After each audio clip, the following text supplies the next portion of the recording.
क्या आप जानते हैं कि जब आपको शदीद भूख लगती है तो आपकी बॉडी एक खौफनाक काम करती है। आपका जिस्म खुद अपने आप को खाना शुरू कर देता है। सुनने में ये डरावना लगता है ना? लेकिन इसी खौफनाक अमल को दरियाफ्त करने पर 2016 में जापानी साइंसदान को नोबेल प्राइज मिला। इस प्रोसेस को ऑटोफेजी कहते हैं। ऑटो का मतलब खुद और फेजी का मतलब खाना। जब हम भूखे रहते हैं तो हमारे हेल्दी सेल्स जिस्म के अंदर मौजूद कैंसर ज़दा और बीमार सेल्स को खाकर सफाई कर देते हैं। ये बिल्कुल वैसा ही है जैसे आप अपनी गाड़ी की सर्विस करवाते हैं ताकि वो नई जैसी हो जाए।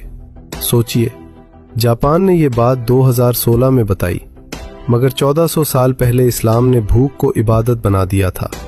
मेरे और आपके नबी सल्लल्लाहु अलैहि वसल्लम ने फरमाया था, सौमु तसहु, यानी रोज़ा रखो, सेहत याब हो जाओगे। कुरान की सूरह अल-बकरा में अल्लाह ने रोज़े का जिक्र करते हुए एक अजीब बात कही। अल्लाह ने फरमाया, और तुम्हारा रोज़ा रखना तुम्हारे ही हक में बेहतर है अगर तुम इल्म रखते हो।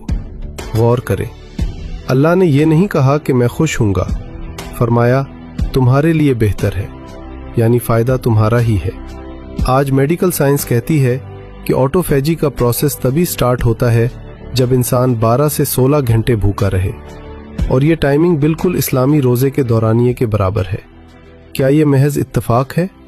ये सिर्फ सवाब का मामला नहीं, बल्कि कैंसर और बीमारियों से बचने का एक आसमानी डिटॉक्स प्रोग्राम है। जब आप रोज़े में होते हैं तो आपका जिस्म अपनी एनर्जी खाना हजम करने पर नहीं, बल्कि खुद को ठीक करने पर लगाता है। टूटे हुए सेल्स जुड़ते हैं, पुराना कचरा बाहर निकलता है और इंसान अंदर से नया हो जाता है। इसीलिए साइंस कहती है कि जो लोग फास्टिंग करते हैं वो लंबी उम्र पाते हैं और देर से बूढ़े होते हैं।